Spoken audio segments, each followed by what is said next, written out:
What's up, guys? Gate was 10.2 million. Attendance was 18,370. Sold out. Highest grossing event in arena history and highest grossing MMA event in California. Fight of the night, Merab and Umar. You're in Almeida won. Performance of the night, I'm wheels up at 11:30, so let's keep this short and sweet. All right. Dana, never ideal with a pay-per-view, main event change on 24 hours notice, but you've done it before, so I guess what was your take on, Here's the crazy part. The budget's $7.5 million for the gate. We're at 9.5 when the fight falls out. Fight falls out, we replace it. We end up at 10.2. Where did it rank in terms of chaos behind it? I mean, it ended up being a windfall for you, but I mean, how chaotic was it? How difficult was it to pull this off? Every day is chaos in this business. Every day there's something going on.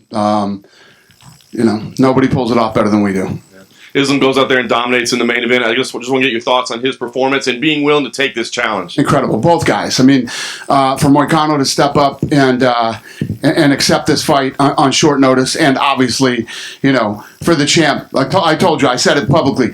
He said, "Brother, I am the champion. I'm going to bed. Whoever I'm fighting tomorrow, I don't care. I'll wake up and I'll fight anybody." So, came out and did what you're supposed to do in that position, and actually, like a stud. I've seen a lot of people say that because of that, Islam deserves some maybe pound for pound #1 rankings. He's already the pound for pound #1 rank. But is he yours? Yeah. I'll give it to him. Fair enough. Arman Tsarukyan. Are you happy? Is everybody happy now? Yeah, I got pound for pound. Yeah, you finally got you. Arman Tsarukyan, what do you do with him at this point? I mean, do you automatically rebook him in the next title fight? Do you go back to the drawing board? No. Yeah, he's going back to the drawing board. I don't want anybody to ever fight hurt, ever. We've been in these positions before. Went down there with the doctor. Went down there with Heather from the PI, who is, you can ask any fighter or anybody else. She's the best in the world, and you miss opportunities sometimes, and he did. So we'll see how this plays out for him next year. You feel like he could have competed? You feel like he could have competed tonight? I have no idea. I don't know that. Only he knows that. Last thing I wanted to ask you, just get your thoughts on Merab Dvalishvili, that amazing fight with Umar, and kind of where you see Merab at this point. The pace this guy sets and the output that he has. I was actually a little surprised in the 5th round. He looked like he was fresh and ready to go. I expected him to run through him in the 5th, and he was a little more cautious and whatever, but he looked great. Yeah. Merab absolutely put on an incredible performance tonight.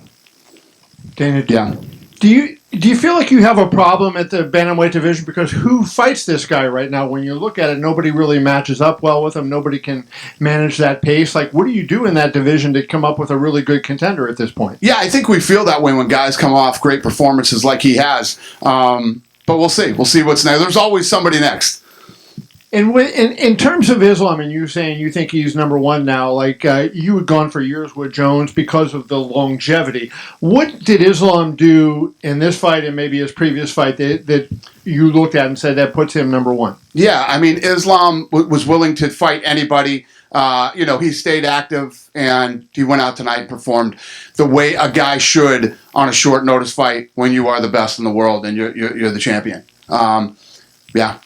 So John might still have it if he fought Chael at 151? What's the question? I said John might still have it if he fought Chael at 151. Yeah. Don't be dicks. I just admitted I'm giving it to him. He's the pound for pound, all right? And when he comes, since he had such a quick fight, do you bring him back quicker? Is he a guy that you can use earlier because he was, I don't know. We'll see what he wants to do. And, like I said, we always sit down and start to plan this stuff out on Tuesdays. Cool. Thank you. Thanks. Right here. With this win tonight, Islam, 15 straight wins, second longest in history behind Anderson Silva, and now the most lightweight title defenses. Do you feel like he is the best lightweight we've ever had in this 100%. Yeah, there's no doubt about it. I mean, he's the pound for pound best in the world right now, and he's definitely the best to ever do it in that division. You announced Craig Pelesian will be going in the Hall of Fame. Yeah. Can you just expand on that a little bit? Yeah, listen, you guys all know the story very well. The Ultimate Fighter is what turned this whole thing around. Got people to learn about the sport. And 20 years yesterday, 15 world champions, multiple top 10s and stars. And,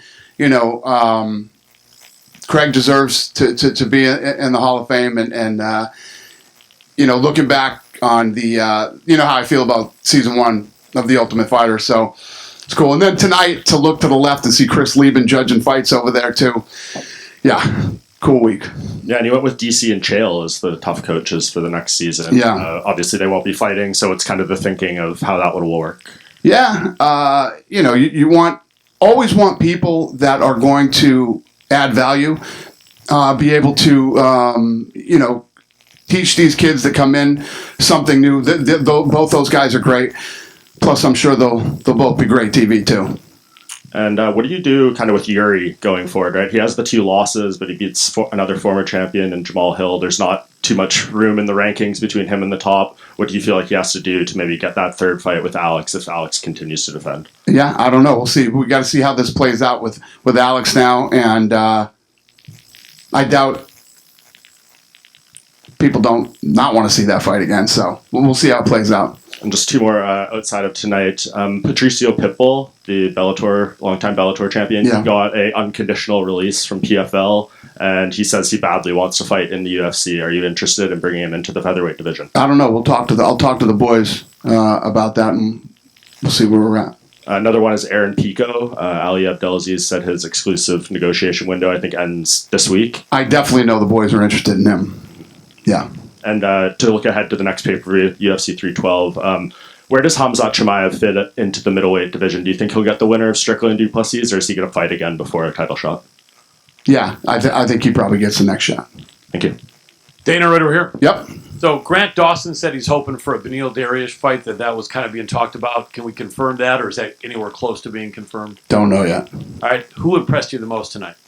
Oh, shit. I mean, it would have to be the co-main and main event. I mean, Marab, the pace he set, how good he looked. I think a lot of people thought he might get out-wrestled by Umar. That was not the case. Oh, and by the way, we didn't even mention this, that he broke George St. Pierre's takedown record, all-time takedowns in UFC. So, great night for him, and then obviously Islam came out and delivered. Yeah. Absolutely. Anyone surprise you tonight? Maybe Howney Barcelos is like a 7-1. Yeah. No, that was a great win too, and also, you know, Almeida beat the number 7 ranked guy and did it spectacularly. So a lot of guys really had good performances tonight. How about the girl, Aylin Perez? Is she going to get someone top 10 possibly very soon? I don't know. We'll see. Appreciate you. Thank you, sir. Dana Yeah. over here. Dana, you're showing a lot of love to the Inland Empire in Anaheim. This was a great event. The Intuit Dome really lit up. Is it safe to say LA County could get more UFC events again in the coming years? No, we're never coming back here ever again, sir. Why It was a terrible event. This place sucked, and we're never coming back. Yes, this place is beautiful. I mean, look how badass this arena is. Look how good it looks on TV.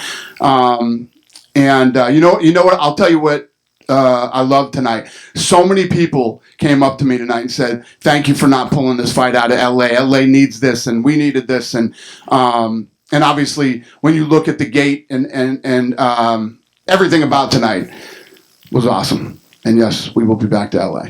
Thank you so much. Charles Oliveira was a very prominent part of Fight Week. With Arman now back to the drawing board, is it safe to say he's the front runner maybe for Islam at 155? No clue. We'll figure that out on Tuesday. Dana, and then finally, Rainier de Ritter had a great victory. Caio Bahayo's on a roll. Hamzat's on a roll. Can you just talk about where RDR fits into middleweight and just how that division is shaping up right now? Yeah, you look good. I have no clue. Figure that out on Tuesday. Thank you. Thank you. Dana over here. Yep. Craig Pelagian gets inducted to the UFC Hall of Fame, first Armenian inducted, especially to announce that in Los Angeles. Obviously, Arman's not fighting, but still, you had a lot of Armenians in the crowd. Just talk to me about what that moment was like, and also tell us a little bit about you and Craig's relationship. Yeah, it literally just fell this way that we're here, and the Armenian, the whole thing just sort of landed on tonight. But yeah, I mean, I've had a 20-year history with Pelagian, a 20-year relationship with him, and he's one of the best, producers of television in Hollywood. And we lied to him tonight on why he was here. I asked him to come to. He had no idea that was going to happen, and he was pretty excited about it. So did you talk to him afterwards? He was with me. Yeah. Yeah. Final question I have to ask you. You said going back to the drawing board with Arman. Kind of tell us about what that looks like. What are you going to kind of envision? I don't know. He's not getting the title shot, so that means he's going to have to fight his way back to the title. Thank you. Dana, you said that the UFC was going to come here definitely, but Vegas was the backup with the fires. Right. Can you tell us how crazy that situation was? It wasn't at all. We were coming here no matter what. Listen, you have to have a backup. You know, you're a fool if you don't back it up and something really goes wrong. But we go. We're going. We went through COVID. We go. We were coming here no matter what. There wasn't a time where Never. see what's happening to. Okay. Never. And you're catching a plane. Where are you going? DC? I'm going to DC. Yeah. Can you tell us what you think this means for the country after the next couple of days when Trump becomes? It doesn't suck. I can tell you that. I'm really happy about it, and I love him. I'm really happy for him, and he's actually he'll be here on Friday. I talked to him this morning. He says he's coming to California on Friday, and wants to help out. Thanks. Thank you. Yes, sir. Dana, did you see two former rivals, Israel Adesanya and Robert Whittaker? They filmed an episode together and they were training together. What'd you think of that? I didn't know that. That's fascinating. Very cool. And one more from me. Another middleweight, former UFC middleweight, Darren Till. He won a Misfits boxing match today by. I saw that on the internet. Yeah, I saw that. I never heard of the guy he fought, but I guess he's a tough guy, and it was a big deal that Till beat him the way he beat him. Yeah. Then over here. After the Umar fight, you had a short conversation with Khabib. Did he think Umar won somehow? Maybe he was hoping he won. And what's next for Umar? I'm sure he was. We didn't talk about that. I told him great fight, and he said thank you. I don't know what's next for Umar. Hi, Dana. Yeah. Over here. For the French people, do you have any update regarding the fight between Manon Fiorot and Valentina Shevchenko?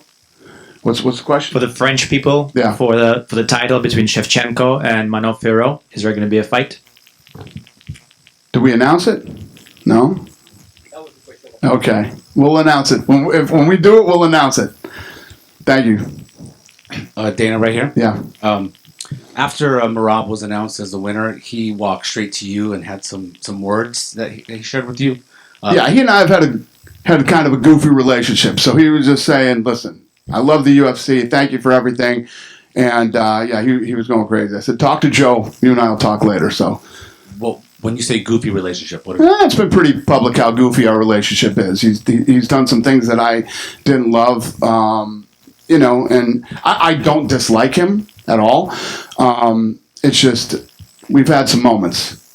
But that's typical. I have moments with everybody, so Okay. no biggie. Well, was part of this, he was vocal about wanting to wait 2 more months. And then Khabib had said in an interview that he thought that Merab was pressured into taking this fight. How was the negotiation getting him to take this fight when you wanted it this month? If Merab was pressured into taking this fight, it worked out for him. What was that all about? Like, was he injured or Who? Merab? I don't know. Ask Merab about that. Yeah, I'll ask him about that. And then the last thing I wanted to ask real quick.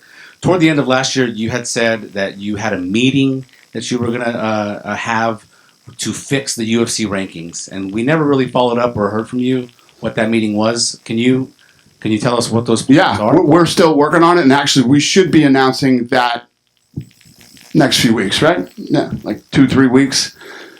Little tease. Does it have anything to do with AI? Yeah, and some other stuff too. I think we have a good plan in place, and when we're ready to unveil it, we will. All right. Thank you. Thank you. Dana, here. Yeah.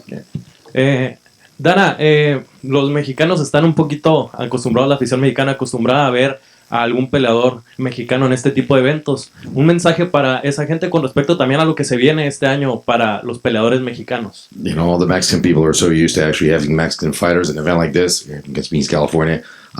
Any messages as to what's going on for Mexico this year? What's in store for Mexican fighters and Mexico? You know, it's funny. That's a great point, sir. We were talking about that a couple days ago, or today, or yesterday, or whenever the hell it was. We were basically saying, can you imagine that we're in Los Angeles with two Dagestani guys, a guy from Georgia and a guy from Brazil, are the co-main and main event. The place sold out, breaking records, and the arena's going fucking crazy.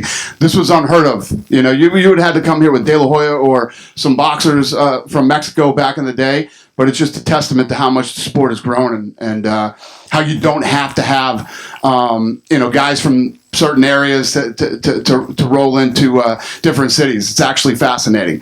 But What was his question Plans about for Mexico? Plans for Mexico this year. Mexico fighters, Mexico. We're going to Mexico City this year, and you know how invested I am in Mexico. PI, the whole deal. Lots of good things for Mexico this year. Hey, Dana. Just in the middle, towards the back. Last year, you told us early this year you'd have an announcement to make about entering boxing. Are you close to making that announcement? No. There's stories being written out there, but no.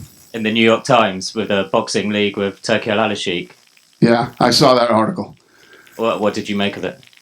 I think that the article was incredibly premature, and if there was a deal done, it would have been announced. You would have had quotes from me. No quotes from me or UFC or anything. So once the Apex has had its expansion, could we see boxing at the Apex?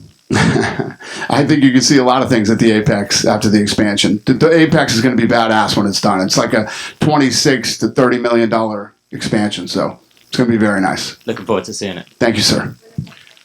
Dana, you mentioned just Los Angeles. It was a great turnout. Unfortunately, Tsarukyan's fans didn't get to see their guy fight. Would you want to? Who didn't? Tsarukyan. Yeah. A lot of Armenian fans wanted to see him tonight. You really didn't get to see that from a fan base standpoint. Would you want to bring him back like a fight night at the Honda Center just to bring him back to Southern California for him to get that opportunity? I don't know what we're going to do with him next. I don't know what's next. We'll see.